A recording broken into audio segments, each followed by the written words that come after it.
Welcome to Train Signal. You're watching a lesson on security devices. Now, as I've mentioned before, when it comes to computer networking and the security aspects of it, well, there's many of them. And in this lesson, we're going to focus specifically on certain devices. And when I say devices, I don't necessarily mean physically hardware devices, but different devices and mechanisms that we can use to help keep our networks secure. So let's go ahead and get started. Now, when it comes to security devices, I will tell you that the first and foremost device that we need to talk about is something called a firewall. Now, this is a term that I'm going to bet you've probably heard of before. I think most people have. And that's because a firewall is so common in so many areas of computers and computer networking. In today's world, they're vital. And if I'm going to give an overly simplified definition of what a firewall is, it is something that is used to control the flow of data. Now, I'm going to keep it that simple, and I'm not going to get specific into what data and where it's controlling the flow to. And the reason why is because firewalls come in many different shapes and sizes. So first of all, I will tell you that a firewall can either be a hardware device. So you may have an actual firewall box, an actual physical device that you go out and buy as a firewall. Or the firewall can also be software built into the operating system or software that you install on your computer. And I will also tell you that when it comes to the controlling of the flow of data, and I said I'm not going to get specific with it, well, I want to tell you that firewalls can also be host-based, which means they're protecting the flow of data in and out of an individual host or an individual computer, or they can be network-based, meaning that you are controlling the flow of data in and out of your network. Now, as far as how firewalls work, how does this data control, this flow control, how does it actually work? Well, firewalls work by establishing a set of rules. And I will tell you that these rules very often, the most common kind of rule has to do with the opening or closing of certain ports. Okay, we've talked about ports in different lessons in this course, and the ports very often are associated with different protocols. And if data is trying to come in or go out on a certain port, the firewalls will determine whether that port is open or closed for data to be able to travel through it. And I will tell you that it's not a matter of that port being open for both directions or closed in both directions. These rules will determine, specifics for inbound traffic or outbound traffic, or it could be to control both directions. Okay, you can get very specific with these rules. I can also tell you that the rules can be established based upon things other than just ports. We've talked about other types of filtering in other lessons where we can establish whether data can travel through, in this case, a firewall, based upon the specific computer it's coming from or what user is attempting to send the data through the firewall. There are very, very specific rules as far as when it comes down to certain times of day and other details like that. Now, in general, once you set up these rules, I will tell you that there are two main ways of running your firewall. The first is to say that I'm going to allow everything to pass through except what I explicitly say cannot go through. Okay, that's why I have up here explicit deny.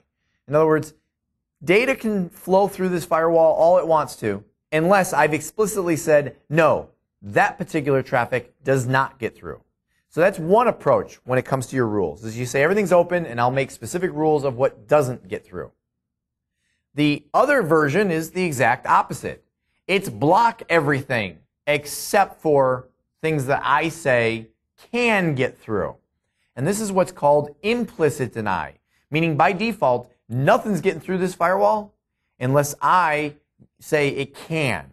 So if you're not on the list, if you're a piece of data that's trying to flow through this firewall and I don't see any rule that applies to you, well, then you're not in, because I'm blocking everything unless there's a rule that says you can get in.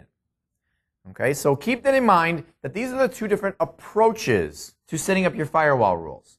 And I will tell you that there are good and bad reasons for both.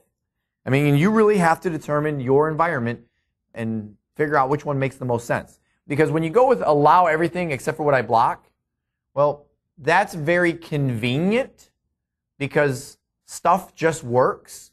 You don't get a lot of users complaining that their stuff won't go through the firewall because everything gets through, unless you've explicitly determined that that's something of danger and so you block it. But that's also obviously the less secure way of doing things.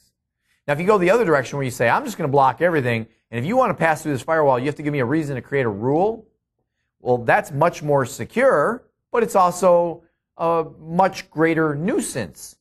This is where you're going to have people who, even after you think you have your firewall set up correctly, these people are going to come to you and say, I don't know what's going on, but I can't see the blah, blah, blah server, or I can't transmit this kind of data, or I can't get to this website, or whatever it might be.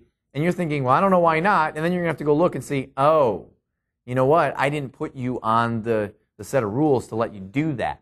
And so what's going to end up happening is you're going to spend time modifying those rules on a much more frequent basis as the needs of the business change. But again, remember, it's much more secure. So you have to kind of weigh the balance between the need for security and the need for convenience. And I will tell you that that is something that's a very important role. To be a successful security administrator, you need to be very good at balancing that and understanding that it's not always just about security. Business has needs, and you need to be able to meet those needs as well. Now, as I mentioned before, this is all done through the use of ACLs, which we've talked about in another lesson. With the access control lists, we can determine whether these lists, on these lists, what MAC addresses, IP addresses, ports, users, all sorts of crazy rules either explicitly do get in or explicitly don't get in. Now, there are some more advanced firewalls that have extended capabilities, which include things like stateful inspection and packet filtering. And what I'm going to tell you here is, first of all, that's not all. I mean, there are many different advanced capabilities that various firewalls are going to be able to perform for you as far as these different functionalities. But the idea here is some firewalls can even go to the levels of being able to look at the content within a given packet. Okay, whereas previously we were just talking about the packets being determined whether they get in or out based upon mostly their header information, not the payload itself. Whereas stateful inspection and packet filtering is more of the idea of getting into the actual payload and based upon what the purpose of that packet is, really determining in that way whether something gets through or not. Now, another thing that firewalls can be used for is for the purposes of setting up something called a DMZ, which stands for Demilitarized Zone. It is also sometimes referred to as a screened subnet, and sometimes it's also referred to as a perimeter network. Whatever you want to call it, the idea behind it is that you create an additional buffer network, so to speak, which exists between your internal network and the internet.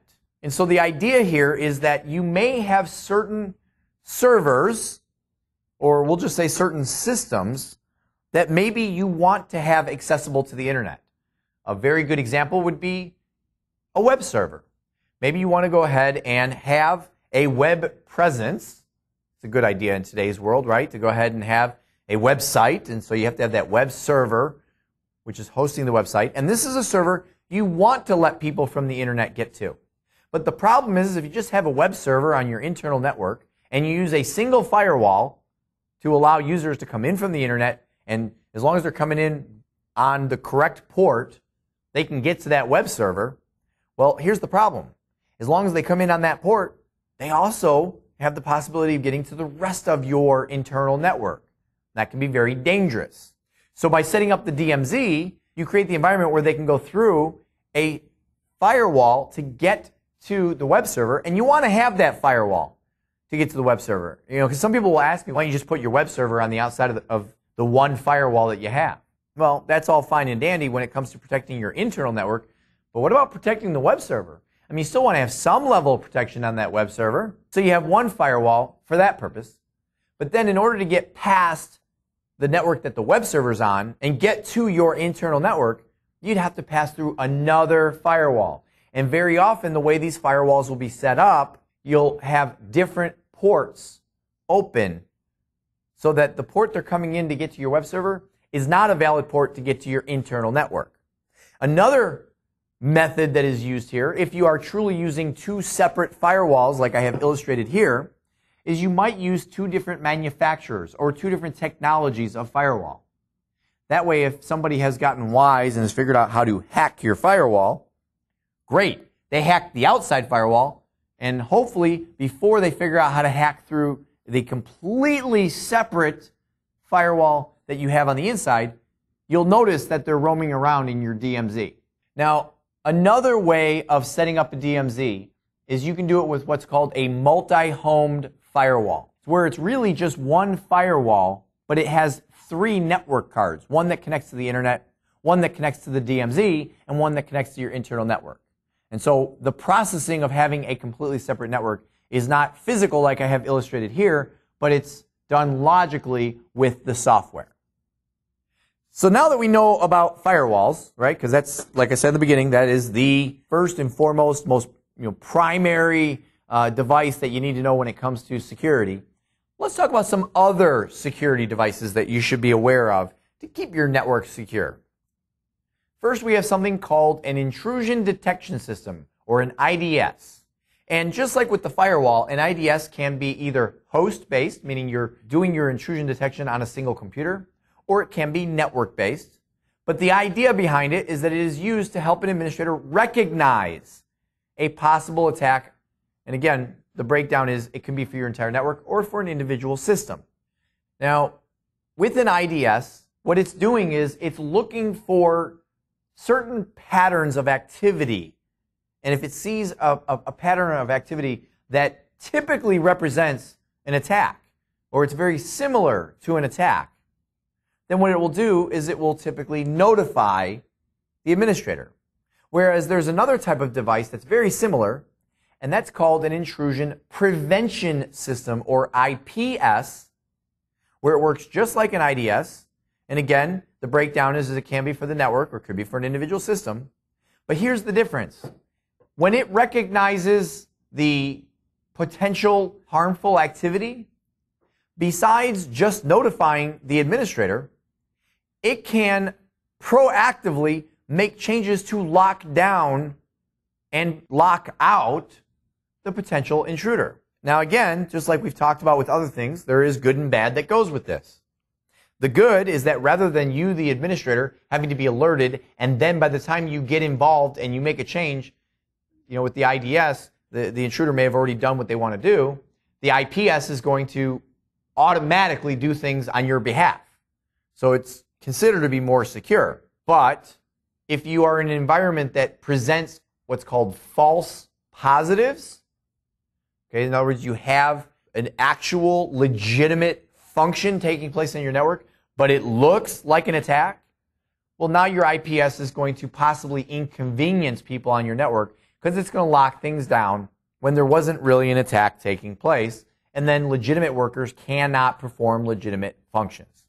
So keep in mind that you again have to weigh the differences between security and business needs or convenience. Now, another type of security device is something called a VPN concentrator, which is basically a hardware-based VPN server. Okay, so we talked about VPNs, or virtual private networks, in another lesson. This is a hardware-based VPN server, which will be used to set up your secure VPN connection with the remote client before passing them through to your internal network. So it's the idea of setting up this secure connection before getting into your network. Whereas typically without the VPN concentrator, a user will actually connect to your internal network, and then once they're in the network, the VPN server would determine whether they're allowed in to the rest of the network or not. And obviously that creates a little bit of a security vulnerability. Now I want to talk to you about a couple of vulnerability scanners, because this is another way of helping to protect your network, or another type of device that you can use to protect your network. And the idea is that, yes, scanners are used for the purposes of, by the bad guys. The bad guys will scan your network. But you can also, as the person who's trying to protect your network, use scanners to see where there are potential threats, or really we should say vulnerabilities. The threats are when you determine, what are the actual threats that are coming into your network. The vulnerability is how they're getting in.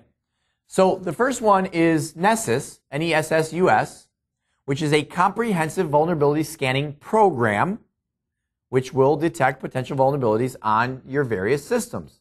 Okay, so just understand that this thing is out there, and it's there so that you can look for these vulnerabilities and help find them, rather than waiting to see somebody has broken into your network and you go, oh, well, this is how they got in. Another one is called Nmap, okay, Nmap. This is a security scanner that will go through and discover various hosts and services on your network so as to create a map of that network. Thus the name Nmap, as in network map. It creates a map of your network so that you can see everything. Because, sometimes, even when you're very organized, you go through, you put your network together very carefully. But first of all, you're not always the only person involved. So that's the first problem. And second of all, even when you're very well organized, you forget about things. Things change. Something accidentally didn't get documented. So Nmap is a great way to put this whole thing together for you so that you can see where there are potential vulnerabilities.